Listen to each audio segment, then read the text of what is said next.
Hello అందరికీ. ఈరోజు మేము రామోజీ ఫిలిం సిటీ వెళ్ళాము. నేనైతే హైదరాబాద్ వచ్చి ఇన్ని ఇయర్స్ అయింది, కానీ ఇదే first time Ramoji film city visit చేయడము.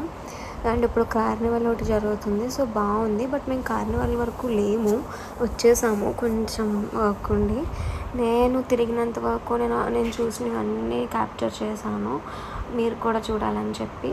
So enjoy the video. Almost all capture చేశాను. That's it. Thank you all.